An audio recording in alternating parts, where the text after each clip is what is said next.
الحمد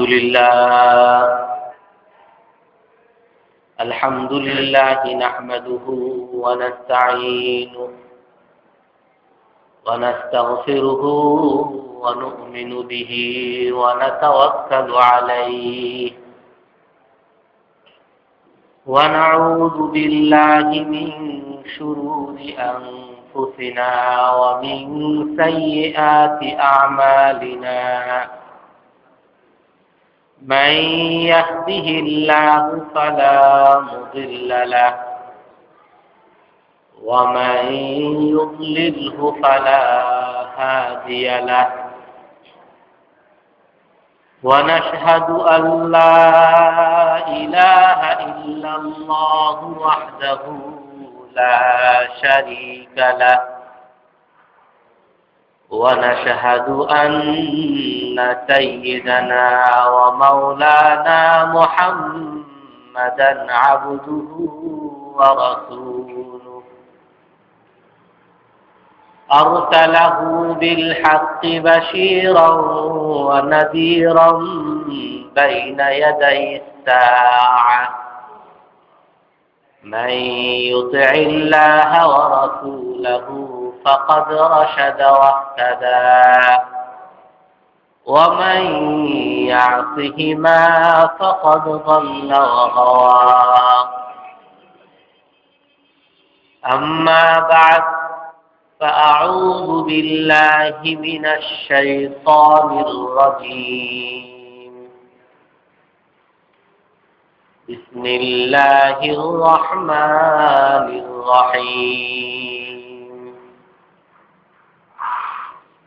يا أيها الذين آمنوا إذا نودي للصلاة من يوم الجمعة فاسعوا إلى ذكر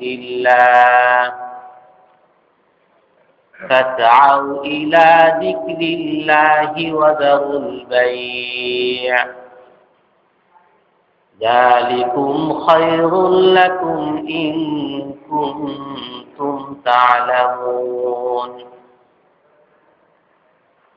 فإذا قضيت الصلاة فانتشروا في الأرض وابتغوا من فضل الله واذكروا الله كثيرا لعلكم تفلحون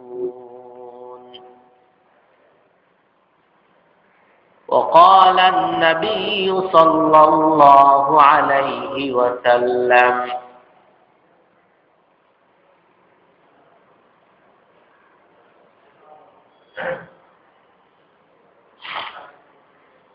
من حافظ على 12 ركعة بنى الله له بيتا في الجنة أو كما قال عليه الصلاة والسلام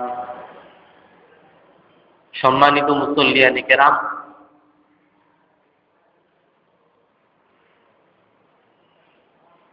আমরা নামাজ নিয়ে আলোচনা করেছি। নামাজের গুরুত্ব, জামাতের গুরুত্ব,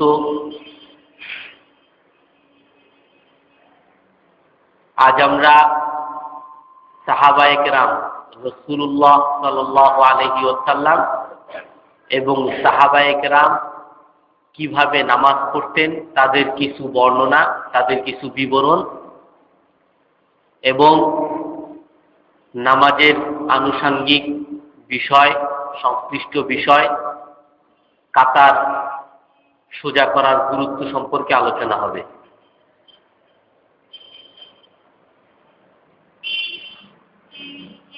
হুজুর সাল্লাল্লাহু আলাইহি ওয়াসাল্লামের নামাজ সম্পর্কে হযরত মুগীরা ইবনে শুবা থেকে বর্ণিত আছে। তিনি বলেন যে হুজুর সাল্লাল্লাহু আলাইহি ওয়াসাল্লাম নামাজে এত বেশি দাঁড়িয়ে থাকতেন, নামাজে এত লম্বা লম্বা কেরাত করতেন, এত লম্বা সময় ধরে নামাজ পড়তেন, যার ফলে হুজুর সাল্লাল্লাহু আলাইহি ওয়াসাল্লামের পা মুবারক ফুলে যেত। এত লম্বা সময় নামাজ পড়তেন, দীর্ঘক্ষণ দাঁড়িয়ে থাকতেন, যার ফলে রসুলের পা মুবারক ফুলে যেত। তো সাহাবায়ে কেরাম তার এই দীর্ঘ নামাজ, কষ্টকর নামাজ দেখে একবার রসুলের কাছে জিজ্ঞাসা করতেছেন যে, হে আল্লাহর রসুল, আপনি এত কষ্ট করে কেন নামাজ পড়েন? লাকাদ গফারাল্লাহু লাকা মা তাকাদ্দামা মিন যামবিকা ওয়া মা তাআখার। আল্লাহ তাআলা তো আপনার আগের এবং পরের সকল গুনাহ মাফ করে দিয়েছেন, তারপরও কেন আপনি এত কষ্ট করেন?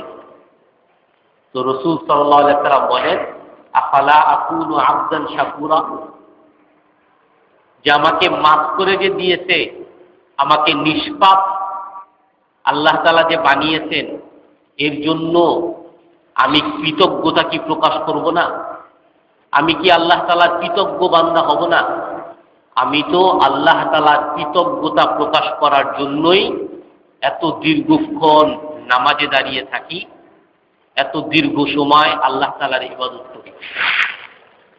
হযরত ইবনে মাসউদ রাদিয়াল্লাহু তাআলা আনহু থেকে বর্ণিত আছে, উনি বলেন যে আমি একবার রসুলকে দেখলাম নামাজ পড়তেছে। তো আমি চিন্তা করলাম যে আমি রসুলের পিছনে নামাজ পড়ি। তো আমি রসুলের পিছনে যখন নামাজে দাঁড়ালাম, রসুল সাল্লাল্লাহু আলাইহি ওয়াসাল্লাম সূরা বাকারা পড়তেছিলেন। সূরা বাকারা প্রায় আড়াই পারা মানি আমরা তারাবিতে সাধারণত 20 টাকাতে 1 পারা করা হয়, মানে 1 ঘন্টার মতো সময় লাগে, এরকম আড়াই পারা সূরা বাকারা। তো হযরত ইবনে মাসউদ বলতেছেন যে আমি যখন রসুলের পিছনে নামাজে দাঁড়িয়েছি, রসুল সূরা বাকারা পড়তেছিলেন। তো চিন্তা করলাম হয়তোবা যখন 50 আয়াত অথবা 100 আয়াত যখন শেষ হবে তখন রুকুতে যাবেন। তো আমি রসুলের পিছনে দাঁড়িয়ে আছি, আর রসুল কোরআন পড়তেছেন, সূরা বাকারা পড়তেছেন, সূরা বাকারা শেষ করে ফেললেন। তো আমি চিন্তা করলাম এখন মনে হয় রুকুতে যাবে, আড়াই পারা পড়ে ফেলছেন, এখন মনে হয় রুকুতে যাবে। তারপর দেখি রাসূল সাল্লাল্লাহু আলাইহি ওয়াসাল্লাম রুকুতে গেলেন না, বরং আবার সূরা আলে ইমরান শুরু করলেন।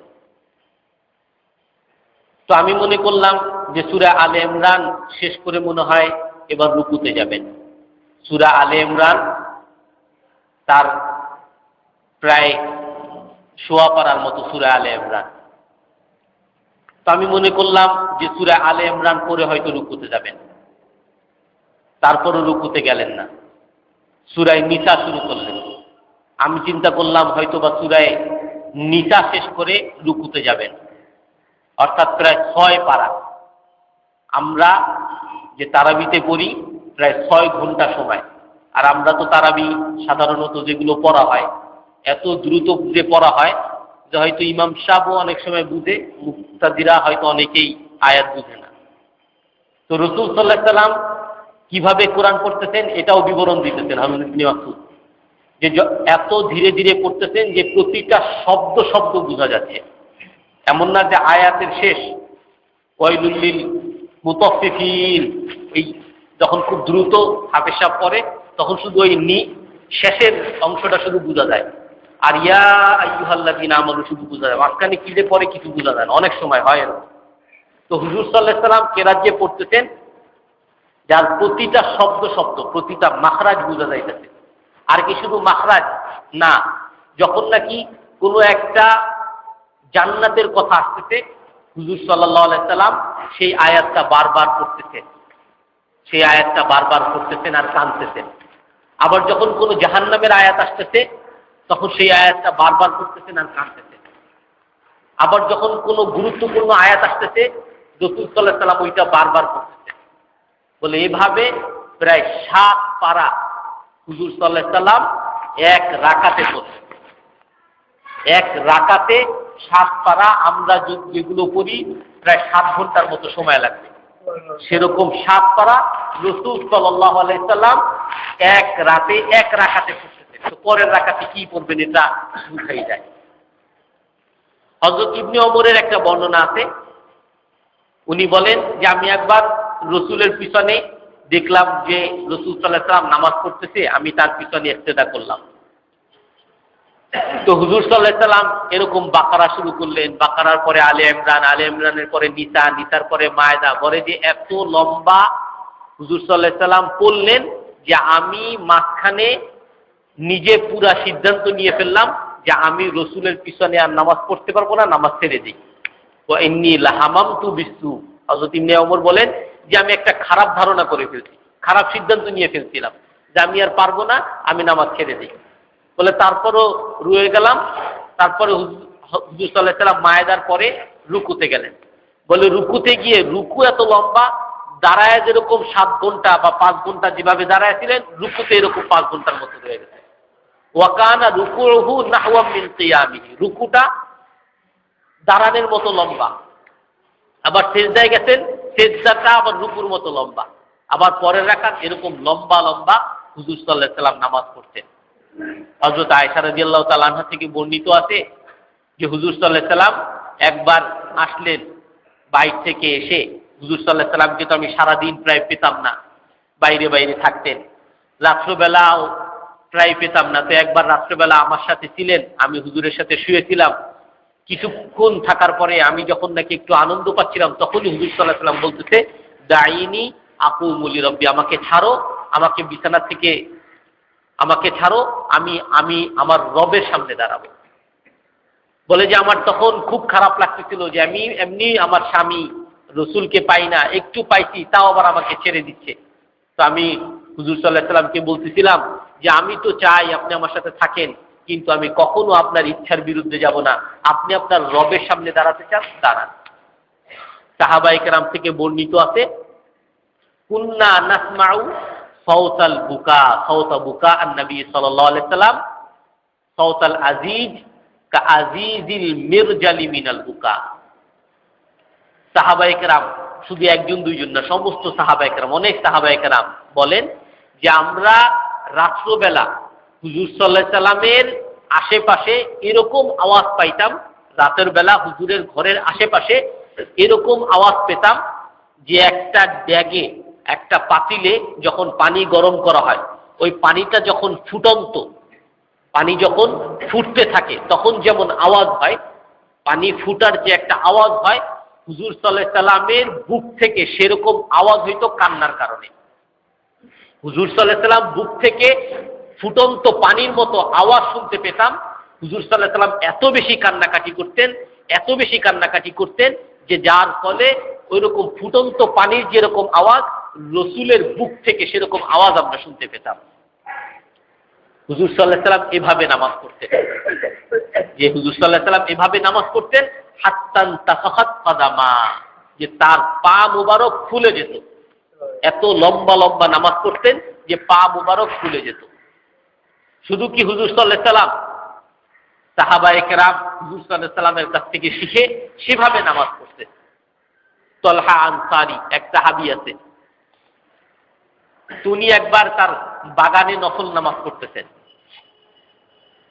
তো বাগানের মধ্যে নামাজ পড়তেছেন, তার নিজের বাগানে নামাজ পড়তেছেন, গাছপালা তরুলতা অনেক আছে। তো সেখানে একটা সুন্দর পাখি সেই বাগানের মধ্যে আসলো। তো সেই পাখিটা এই গাছ থেকে লাফ দিয়ে ওই গাছে যাচ্ছে, ওই গাছ থেকে লাফ দিয়ে ওই গাছে যাচ্ছে, আর কিচমিচ কিচমিচ করে আওয়াজ করতেছে, অনেক সুন্দর লাগতেছে। তো হযরত তালহা ওই নামাজের মধ্যেই তার ধ্যানটা ওই পাখির আওয়াজের দিকে চলে গেল। তো দেখতেছেন, একবার দেখে যে পাখিটা ওদিকে যাচ্ছে, আবার পাখিটা ওদিকে যাচ্ছে, আবার পাখিটা ওদিকে যাচ্ছে, ওই ধ্যানটা পাখির দিকে চলে গেছে। তো তারপরে হযরত তালহা নামাজ শেষ করে রসুলের দরবারে গেলেন যে হে আল্লাহর রসুল, আমি আজকে আমার বাগান, আমি যেই বাগানকে সুন্দর করে সাজিয়েছি, যেই বাগানকে আমি এতদিনের সাধনার ফলে সুন্দর বাগান বানিয়েছি, সেই বাগানে আমি আজকে নামাজ পড়তেছিলাম, কিন্তু আমার নামাজের মধ্যে এক পাখি এসে ব্যাঘাত করছে। তো যেই বাগানের কারণে, যেই বাগানের পিছনে আমার এত সাধনার কারণে আমার নামাজের মধ্যে ক্ষতি হবে, সেই বাগান আমি চাই না। হে আল্লাহর রাসূল, এই বাগান আমি আপনাকে হাদিয়া করে দিলাম, আপনি এখন দিনের যে কোনো কাজে লাগিয়ে দেন। ইন্নী আদাউহা সাদকাতান ফি সাবিলিল্লাহ, আমি আল্লাহর রাস্তায় এটাকে সদকা করে দিলাম। হে আল্লাহর রাসূল, এখন আপনি যাকে যেভাবে এই বাগানকে ব্যবহার করতে চান করেন, কারণ যেই বাগান আমার নামাজের ক্ষতি করে সেই বাগান আমার দরকার নেই। এটা তো শুধু তার বাগানে একটু এলোমেলো হইতে, বাগানে একটা গাছ এদিক, একটা পাখি এদিক থেকে ওদিকে গেছে। আর আমাদের কি অবস্থা? আমরা কতজন বলতে পারবো 100 জনের মধ্যে, মসজিদে যদি 100 জন থাকে, 100 জনের মধ্যে কয়জন আমরা বুকে হাত দিয়ে বলতে পারবো যে আমি যখন মসজিদে নামাজ পড়তে আসি, আমি যখন নামাজে দাঁড়াই, তখন আমার দোকানের চিন্তা আসে না, আমার চাকরির চিন্তা আসে না, আমার ছেলেমেয়ের চিন্তা আসে না, আমার পরিবারের চিন্তা আসে না, আমার বাজারের চিন্তা আসে না। বরং যদি ভালো করে দেখা হয় তাহলে হয়তো দেখা যাবে আমার দোকানের হিসাব নিকাশ যেটা আমি দোকানে মিলাতে পারি নাই, আমার নামাজ এসে মিলাইতেছি। আমার বাজারে কি কি কিনবো, যেই পরিকল্পনা, যেই লিস্ট আমি বাসায় করতে পারি নাই, নামাজে আমি সেই লিস্ট করতেছি। আমার এই বেতনের টাকা পেয়ে কোথায় কোথায় খরচ করবো, যেটা আমি এখনো ঠিক করতে পারি নাই, নামাজ এসে ঠিক করতেছি। হুজুর সাল্লাল্লাহু আলাইহি ওয়াসাল্লাম এক হাদিসের মধ্যে বলেন যে সর্বপ্রথম এই উম্মত থেকে যেই জিনিসকে উঠিয়ে নেওয়া হবে, সর্বপ্রথম এই উম্মত থেকে যেই জিনিসকে উঠিয়ে নেওয়া হবে সেটা হলো এই নামাজের মধ্যে একাগ্রতা, খুশুউ ফিস সালাহ। নামাজের মধ্যে একাগ্রতা, এটা উম্মত থেকে সর্বপ্রথম উঠিয়ে নেওয়া হবে। তারপরে তাদের মধ্যে অধঃপতন শুরু হবে। প্রথমে নামাজের মধ্যে একাগ্রতা উঠে যাবে, তারপরে আস্তে আস্তে নামাজ ছাড়া শুরু হবে, তারপরে অপকর্ম করা শুরু হবে। প্রথমে ব্যক্তিগত অপকর্ম করবে, তারপরে সামাজিক অপকর্ম, তারপরে রাষ্ট্রীয় অপকর্ম, আস্তে আস্তে অধঃপতন শুরু হবে। কিন্তু সর্বপ্রথম অধঃপতন এই উম্মতের মধ্যে যেই জিনিস দ্বারা শুরু হবে সেটা হলো আল্লাহ তাআলা নামাজের মধ্যে একাগ্রতাকে উঠিয়ে নেবেন। এই জন্য আমরা চিন্তা করি যে আমাদের মধ্যে নামাজের একাগ্রতা কতটুকু আছে। কেউ কারো বলার দরকার নাই, শুধু আমার নিজেরটা আমি নিজে একটু চিন্তা করি। হযরত উরওয়া ইবনে জুবায়ের, হযরত আয়েশা রাদিয়াল্লাহু তাআলা আনহার ভাইগনা, অর্থাৎ হযরত আবু বকর রাদিয়াল্লাহু তাআলা আনহুর নাতি, হযরত আবু বকরের যে মেয়ে হযরত আসমা রাদিয়াল্লাহু তাআলা আনহা ছিলেন, তার ছেলে হযরত উরওয়া ইবনে জুবায়ের, ওনার পায়ে ক্যান্সার হয়েছে। হযরত উরওয়ার পায়ে ক্যান্সার হয়েছে। তো তখনকার যারা ডাক্তার আছে তারা বললেন যে আপনার এই পাকে কেটে ফেলতে হবে। যদি আপনার এই পাকে না কাটেন তাহলে এই ক্যান্সার আপনার পুরো শরীরে ছড়িয়ে যাবে আর আপনি হয়তো মৃত্যুর সম্মুখীন হবেন। এই জন্য আপনার এই পাকে কেটে ফেলতে হবে। তো ঠিক আছে, ডাক্তাররা যখন বলছে এই পা কেটে ফেলতে হবে, ঠিক আছে কেটে ফেলো। তো বলে যে এই পা কাটতে হলে আপনি তো অনেক ব্যথা পাবেন, এই জন্য আপনাকে নেশা জাতীয় মদ খাওয়াইতে হবে। আপনাকে নেশা জাতীয় মদ খাওয়াবো, যার ফলে আপনি অচেতন হয়ে পড়বেন, আর তখন আমরা পা কাটবো। তখন হযরত উরওয়া বলেন যে আমি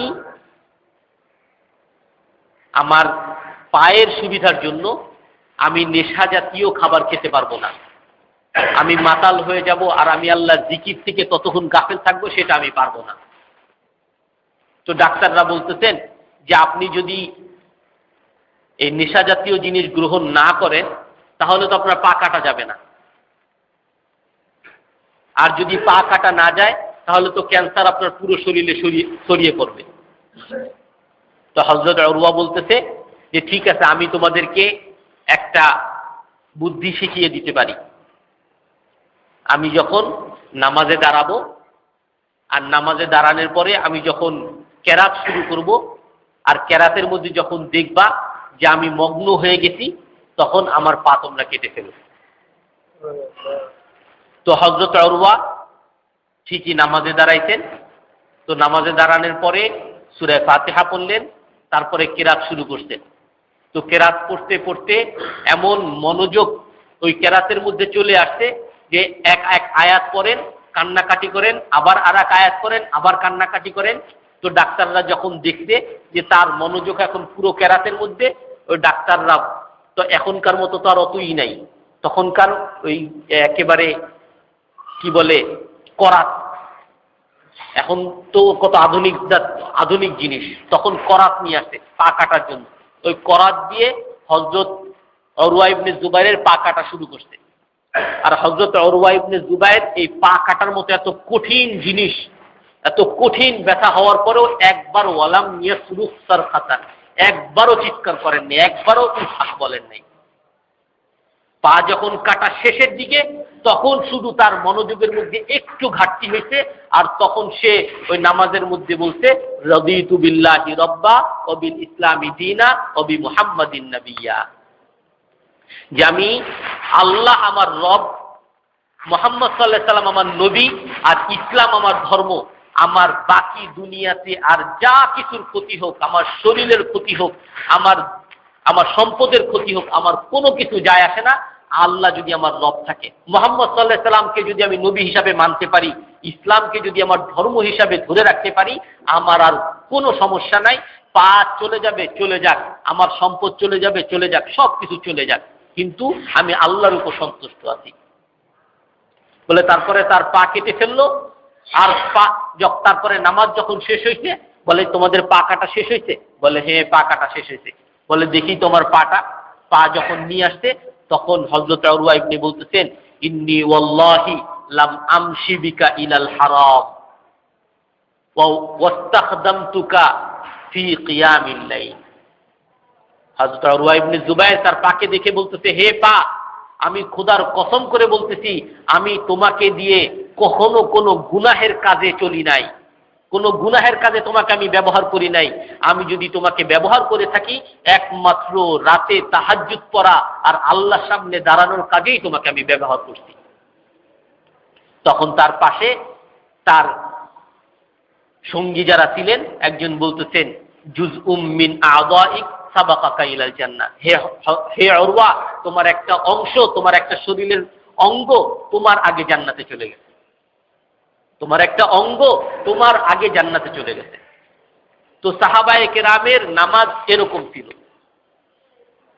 সাহাবায়ে কেরামের নামাজ এরকম ছিল যে নামাজের মধ্যে শরীরের কত কিছু হয়ে গেছে খবর নাই। এক সাহাবীর ব্যাপারে আছে, সম্ভবত হযরত আবু দারদা, সে এক মসজিদে নামাজ পড়তেছে। তো মসজিদে নামাজে যখন দাঁড়িয়েছে, তো মসজিদের এক অংশ ভূমিকম্পনের কারণে দেবে যাচ্ছে। তো মানুষের ছুটাছুটি, মানুষ দৌড়াদৌড়ি, মসজিদের এক অংশ ভেঙে গেছে, দেবে যাচ্ছে, সবাই যে যার মতো করে চলে গেছে। তো ওই সাহাবীর কোনো খবর নাই। তো সবাই মনে করছে যে ভিতরে যে সাহাবী ছিল সে তো মারা গেছে। তো যখন নাকি একটু থামতে, এক পাশ ভেঙে শেষ হয়ে গেছে, তখন সবাই তাকে এসে দেখতেছে, তখনও সে নামাজ পড়তেছে। নামাজ শেষ হওয়ার পরে বলতেছে, হে হে আল্লাহর বান্দা, আপনার কি কোনো খবর নাই চারিদিকে যে কি ঘটছে? বলে কই, আমি তো কিছু টের পাই নাই। বলে এদিকে তো মসজিদ ভেঙে, যে দেখেন আপনার পাশে মসজিদের এক অংশ তো ভেঙে চুরমার হয়ে গেছে, ওই বাজারের এক অংশ তো ভেঙে চুরমার হয়ে গেছে, আর আপনার কোনো টেরই পান নাই। বলেন আমি তো কোনো টেরই পাইনি। এক সাহাবী হুজুর সাল্লাল্লাহু আলাইহি সাল্লাম একবার বললেন, এক কাফেলায় গেছিলেন, তখন বললেন যে আজ রাতে পাহারা কে দিতে পারবে আমাদের? তো আনসারী সাহাবী দাঁড়িয়ে বললেন যে আমরা পাহারা দিব, আমরা দুজন পাহারা দিব।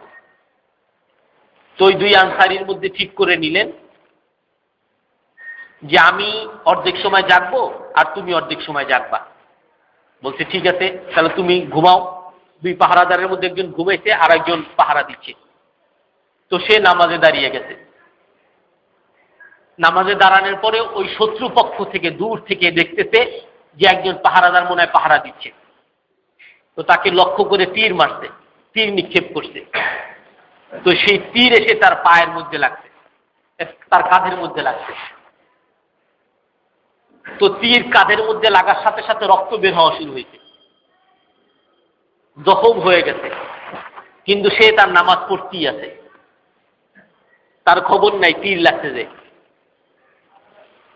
তারপর ওই লোক দেখে যে সে তো দাঁড়ায় আছে, মনে হয় তীর লাগে নাই, মারছে আর একটা তীর, আরো একটা তীর নিক্ষেপ করছে, আবার আর এক কাঁধে লাগছে আর একটা তীর। তারপরও সে নামাজ ছাড়ে না, নামাজই আছে। তারপরে এই দেখে ওই লোক, ওই শত্রু আরো একটা তীর মারছে।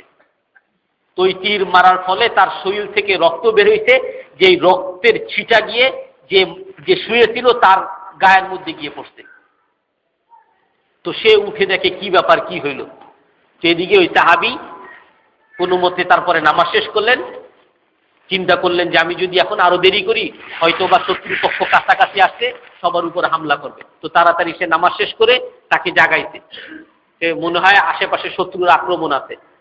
তো বলতেছে তোমার এই কি অবস্থা?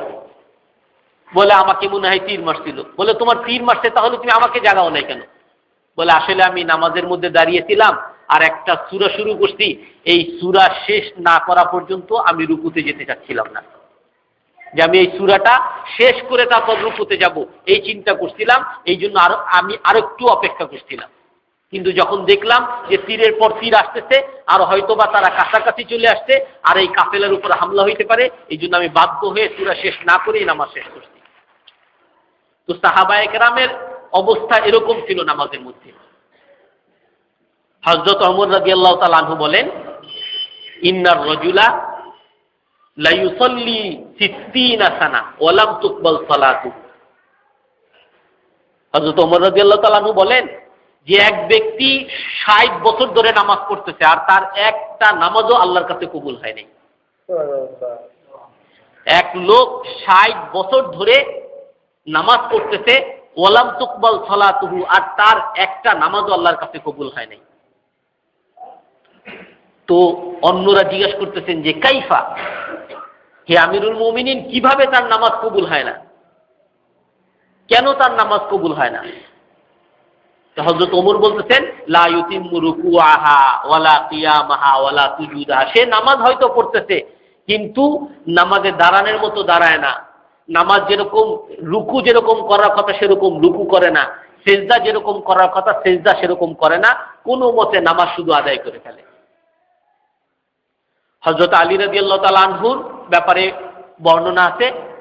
হযরত আলী রাদিয়াল্লাহু তাআলা আনহুর যখন নাকি আযান শুনতেন তার শরীরে কম্পন আসত, কাঁপতে থাকতেন। হযরত আলী রাদিয়াল্লাহু তাআলা আনহু আযান শোনার সাথে সাথে কাঁপতে থাকতেন। তো অন্যরা জিজ্ঞাসা করতেন, হে আলী, আপনি নামাজের আযান শোনার সাথে সাথে এরকম কাঁপতে কেন থাকেন?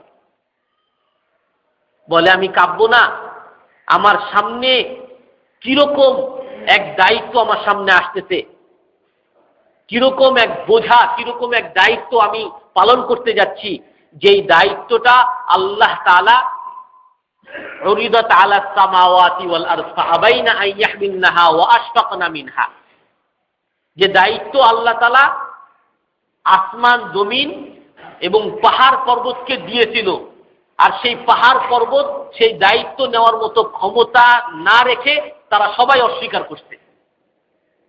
সেই দায়িত্ব পালন আমি করতে যাচ্ছি, এই কোরআন আমি পড়তে যাচ্ছি, নামাজের মধ্যে এই কোরআন পড়তে যাচ্ছি, যে কোরআনকে আল্লাহ তাআলা আসমান জমিন পাহাড় পর্বতের কাছে দিয়েছিলেন, যে হে হে পাহাড় তুমি আমার এই আমানতটা রাখো, হে আসমান তুমি আমার এই আমানতটা রাখো, হে জমিন হে ভূমণ্ডল তোমরা আমার এই আমানতটাকে একটু ধরো। ফাআবাইনা আন ইয়াহমিলনাহা ওয়া আশফাকনা মিনহা, কোরআনের মধ্যে আছে সবাই অস্বীকার করছে আর ভয়, বলে এত বড় দায়িত্ব এত বড় আমানত আমরা রাখতে পারবো না, হে আল্লাহ আমাদেরকে মাফ করেন। সবাই অস্বীকার করছে, বলে সেই দায়িত্ব আমি পালন করতে যাচ্ছি, কেন আমি কাঁপবো না? হযরত হাসান ইবনে আলী, আলী রাদিয়াল্লাহু তাআলা আনহুর ছেলে হযরত হাসান রাদিয়াল্লাহু তাআলা আনহু, ওনারও ব্যাপারে বর্ণনা আছে, যখন নামাজে আসতেন তখন কাঁপতে থাকতেন, নামাজ যখন পড়তেন ইরতা আসা, কাঁপতে থাকতেন, অনিচ্ছাকৃত কাঁপতে থাকতেন। তো তার সঙ্গীরা তাকে জিজ্ঞেস করতেছে যে আপনি নামাজে আসলে এরকম কাঁপেন কেন? বলে বাইনা ইয়াদাই আন আকু, তোমরা জানো না আমি কার সামনে দাঁড়িয়েছি? আমি কার সামনে দাঁড়িয়েছি? আমি কি তার ভয় আমার লাগে না? আমি কেন কাঁপবো না? আমি কার সামনে দাঁড়িয়েছি? হযরত হাতেমে আসম এক বুজুর্গের বর্ণনা আছে, ওই বুজুর্গকে কেউ জিজ্ঞাসা করলো যে আপনি নামাজ পড়েন কিভাবে? তো উনি বলতেছেন, যখন নামাজের সময় হয় তখন আমি দুই রকম ওযু করি। একটা হলো বাহ্যিক ওযু, যেটা মানুষ করে, হাত ধোয়, মুখ ধোয়, পা মাথা মাথে করে, পা ধোয়, বাহ্যিক ওযু করি। আর একটা অন্তর্গত ওযু করি, ভিতরের ওযু করি। বলে সেটা কি? বলে সেটা হলো আমার অন্তরের মধ্যে যত পাপ, যত কুমন্ত্রণা, যত ষড়যন্ত্র, যত খারাপ চিন্তা আমার মনের মধ্যে আছে সবগুলোকে আমি ধুয়ে ফেলি, আমি অন্তর থেকে সব বের করে দেই। তারপরে যখন নামাজে দাঁড়াই আমি মনে করি আমার সামনে আল্লাহ তাআলা, আমার পিছনে হযরত আজরাইল দাঁড়ায় আছে, হয়তোবা আমার এখনই জান কবজ করবে। আমার ডান দিকে জান্নাত আর আমার বাম দিকে জাহান্নাম। আমার নামাজ যদি সুন্দর হয় আমারে জান্নাতে ধাক্কা মারা হবে, আর যদি আমার নামাজ খারাপ হয় জাহান্নামে ফেলে দেওয়া হবে। আর আমি দাঁড়িয়ে আছি ফুল সিরাতের উপরে। এই চিন্তা করে আমি নামাজ পড়ি। আর আমি যখন নামাজ পড়ি তখন আমি মনে করি যে আমি এই নামাজ সলাতান মুয়াদ্দা, শেষবারের মতো নামাজ পড়তেছি। এরকম নামাজ পড়ার সুযোগ আমি আর কখনো পাবো না, এটাই আমার শেষ নামাজ।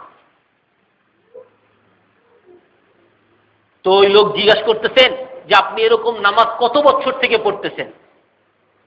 বলে এরকম নামাজ আমি 40 বছর ধরে পড়তেছি। 40 বছর ধরে হাতেমে আসম এরকম ভাবে নামাজ পড়েন যে তার মনে থাকে যে আল্লাহ তার সামনে, আজরাইল তার পিছনে, ডান দিকে জান্নাত, বাম দিকে জাহান্নাম, ফুল সিরাতের উপরে দাঁড়িয়ে আছে। এক সাহাবী হুজুর সাল্লাল্লাহু আলাইহি সাল্লামের কাছে আসতেন যে হে আল্লাহর রাসূল, আমাকে এমন একটা নসিহত করেন যেই নসিহত আমার পরবর্তী জীবনে কাজে লাগবে। তো হুজুর সাল্লাল্লাহু আলাইহি সাল্লাম তাকে বলতেছেন যে যখন তুমি নামাজে দাঁড়াবা ফসল্লি সলাতা মুয়াদ্দা, যখন তুমি নামাজে দাঁড়াবা তখন তুমি মনে করবা যে তুমি তোমার জীবনের শেষ নামাজ পড়তেছো, আর নামাজ পড়ার সুযোগ আর তুমি পাবে না। এই নামাজের পরেই তোমার ইন্তেকাল হবে, মারা যাবা, আর তুমি কখনো নামাজের সুযোগ পাবা না। এই নামাজের দ্বারা তুমি জান্নাতের চাবি পাবা, এইভাবে তুমি নামাজ পড়ো। যদি এই নামাজ তোমার সুন্দর হয় ওই চাবি পেয়ে গেছো, জান্নাতে চলে যাবা। আর এই নামাজ যদি সুন্দর না হয় তাহলে তুমি জান্নাতের চাবিও পাবে না, জান্নাতেও যেতে পারবে না, তোমার জাহান্নামে যেতে হবে। তো এরকম ছিল সাহাবায়ে কেরামের নামাজ, এরকম ছিল রাসূল সাল্লাল্লাহু আলাইহি সাল্লামের নামাজ। আমরা আল্লাহর কাছে দোয়া করি যে আল্লাহ তাআলা আমাদের নামাজ যেন সেই সাহাবায়ে কেরাম এবং রাসূল আকরাম সাল্লাল্লাহু আলাইহি সাল্লামের মতো করে দেন, আর সেই জন্য চেষ্টাও করতে হবে। আর একটা বিষয় সম্পর্কে বলবো, সেটা হলো নামাজের কাতার সম্পর্কে। নামাজের কাতারের ব্যাপারে হাদিসের মধ্যে এত গুরুত্ব আসছে যে এক রিওয়ায়াতের মধ্যে আসছে হুজুর সাল্লাল্লাহু আলাইহি সাল্লাম কানা ইউসাউই সুফুফানা ওয়া ইউসাউই বিহাল কাদাহ হাত্তা কুন্না আকালনা মিনহু, যে হুজুর সাল্লাল্লাহু আলাইহি সাল্লাম আমাদের কাতার সোজা করে দিতেন। কিভাবে কাতার সোজা করে দিতেন? যেরকম হুজুরের হাতে যে তরবারি থাকতো, তরবারি দিয়ে এরকম দেখতেন যে কাতার সোজা হয়েছে কিনা, এভাবে কাতার সোজা করতেন। তো বলে যে আমরা এরকম হুজুর সাল্লাল্লাহু আলাইহি সাল্লাম যখন আমাদের কাতারের ব্যাপারে এত গুরুত্ব, আমরা তো সবাই কাতার সোজা করে দাঁড়ি। তো একবার হুজুর সাল্লাল্লাহু আলাইহি সাল্লাম আসলেন নামাজে, হাত্তা ইয়াকাদ ইউকাব্বির, তাকবীর শুরু হবে, এখনই নামাজের তাকবীর বলবেন। ওই সময় এক লোক নামাজের থেকে একটু পেটটাকে, কাতারে তো আছে, কাতার সোজাই আছে, কিন্তু একটু সামনে গিয়ে পেটটার বুকটাকে একটু বাড়ায় দিতে, বা দিয়ে সদরাহু, একটু আগে বেড়ে গেছে। হুজুর সাল্লাল্লাহু আলাইহি সাল্লাম ওই কথা আল্লাহু আকবার বলে তাকবীর বলবেন, সেই অবস্থায় তাকবীর ছেড়ে আবার পিছনের দিকে তাকিয়ে বলে, তুমি সামনে আসছো কেন, সোজা হও। আর তখন বলতেছেন কি, সাউ সুফুফাকুম আও লায়ুখালিফান্নাল্লাহু ফি উজুহিকুম, যে তোমরা কাতার সোজা করো, কাতার সোজা করতে থাকো, নচেত আল্লাহ তাআলা তোমাদের চেহারাকে বিকৃত করে দিবেন। তোমরা কাতার সোজা করো, নচেত আল্লাহ তাআলা তোমাদের চেহারাকে বিকৃত করে দিবেন। যেমন হযরত মুসা আলাইহিস সালামের যুগে একবার তার উম্মতের উপরে আযাব আসছে, যে মানুষকে বানর বানিয়ে দিতেন, তোমরা যদি কাতার সোজা না করো তোমাদের চেহারাকে আল্লাহ তাআলা বিকৃত করে দিবেন। নামাজে কাতার সোজা করার এত গুরুত্ব। সাউ সুফুফাকুম ফাইন্না তাসফিয়াতাস সুফুফি মিন ইকামাতিস সালাহ, যে তোমরা কাতার সোজা করো, কারণ কাতার সোজা করা এটা একটা নামাজ পূর্ণ হওয়ার একটা অংশ। আপনি যদি মনে করতে চান যে আমার নামাজ পুরোপুরি আদায় হইতে হবে, তাহলে নামাজ সোজা করতে হবে। নামাজ যদি সোজা না করেন, কাতার যদি সোজা না হয় আর নামাজ পড়ে ফেলছেন, তাহলেও মনে করে নিতে হবে আপনার নামাজ অপূর্ণ রয়ে গেছে, নামাজ পূর্ণ হয়নি। হুজুর সাল্লাল্লাহু আলাইহি সাল্লাম হাদিসের মধ্যে আরেক হাদিসে বলেন, হাজু বাইনাল মানাকিব, সাউ সুফুফাকুম ওয়াহাজু বাইনাল মানাকিব ওয়ালিনু বিআইদি ইখওয়ানিকুম, যে তোমরা কাতার সোজা করো। কিভাবে কাতার সোজা করবা? কাঁধে কাঁধ মিলিয়ে কাতার সোজা করবা, কাঁধে কাঁধ মিলিয়ে কাতার সোজা করবা। আর ওয়ালিনু বিআইদি ইখওয়ানিকুম, আর নম্রতা প্রকাশ করবা। অনেক সময় আছে কাতার সোজা করতে গিয়ে এমন ভাবে ধাক্কা দেয় যে শক্তিবান আর একটু দুর্বল থাকলে ঠাস করে পড়ে যায়। ওয়ালিনু বিআইদি ইখওয়ানিকুম, তোমার ভাইয়ের সাথে নম্রতা আচরণ করবা। আর এক হাদিসের মধ্যে আছে যে তোমরা কাতার সোজা করো।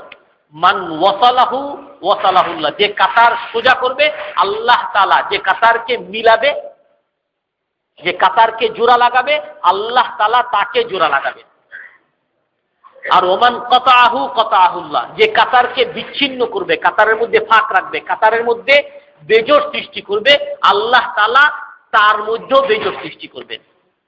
মান ওয়াসালাহু ওয়াসালাহুল্লাহ ওমান কাতাহু কাতাহুল্লাহ। এই জন্য নামাজের কাতার সোজা করা অনেক গুরুত্বপূর্ণ জিনিস। নামাজের কাতার সোজা করলে হাদিসের মধ্যে আছে যে তোমরা আলা তাসুফুনা কামা তুসুফুল মালাইকা, যে তোমরা কেন কাতার এরকম সোজা করো না যেরকম ভাবে ফেরেশতারা কাতার সোজা করে। তো সাহাবায়ে কেরাম বললেন, ওয়া কাইফা তাসুফুল মালাইকা ইয়া রাসূলুল্লাহ, ফেরেশতারা কাতার সোজা করে কিভাবে? তো হুজুর সাল্লাল্লাহু আলাইহি সাল্লাম বললেন যে তোমাদের কাঁধে কাঁধ মিলিয়ে তোমরা কাতার সোজা করো। যখন কাতার সোজা হবে, হাদিসের মধ্যে আছে আল্লাহ ওই কাতার যারা সোজা করে তাদের উপরে রহমত বর্ষণ করেন। আর যারা কাতার সোজা করে তাদের উপরে ফেরেশতারা তাদের জন্য দোয়া করতে থাকেন। হাদিসের ভাষা যে ফেরেশতারা ওই সমস্ত মানুষের জন্য দোয়া করতে থাকেন যারা নামাজের কাতার সোজা করে। তো এই জন্য নামাজের কাতার অনেক গুরুত্বপূর্ণ। হাদিসে আরো স্পষ্ট আছে যে তোমরা যখন আসবে আগে প্রথম কাতার পূর্ণ করবে, তারপরে দ্বিতীয় কাতার, তারপরে তৃতীয় কাতার। খায়রুস সুফুফি আউয়ালুহা, খায়রু সুফুফি রিজালি আউয়ালুহা, পুরুষের সবচেয়ে উত্তম কাতার হলো প্রথম কাতার। যে যত আগে আসতে পারবে তার সওয়াব তত বেশি। কিন্তু আবার আছে ওয়া খায়রু সুফুফিন নিসা, মহিলাদের বিভিন্ন জায়গায় আলাদা পর্দার ব্যবস্থা হয়, কিন্তু মহিলাদের কাতারের মধ্যে সবচেয়ে উত্তম কাতার হলো আখিরুহা, শেষ কাতার। আর সবচেয়ে খারাপ কাতার হলো মহিলাদের মধ্যে প্রথম কাতার আর পুরুষদের মধ্যে শেষ কাতার। ওয়াশাররুহা আখিরুহা, পুরুষদের সবচেয়ে খারাপ কাতার হলো শেষ কাতার। এই জন্য আরো এক হাদিসে তো স্পষ্ট আছে, আপনারা সবাই জানেন, প্রথম কাতারে আসলে এরকম উট পাওয়া যায়, দ্বিতীয় তারপরে যে আসে সে গরু পায়, তারপরে ছাগল। এটা একটা বিস্তারিত লম্বা একটা হাদিস আছে, বুখারী মুসলিমের লম্বা হাদিস আছে। তো আল্লাহ তাআলা আমাদের সকলকে নামাজে খুশু, নামাজে একাগ্রতা হাসিল করার তৌফিক দান করে এবং সব সময় নামাজে কাতার সোজা করে নামাজ পড়ার তৌফিক দান করে। আল্লাহ তাআলা সবাইকে আমল করার তৌফিক দান করে। যারা সুন্নত পড়ি নাই সুন্নত পড়ে নেন।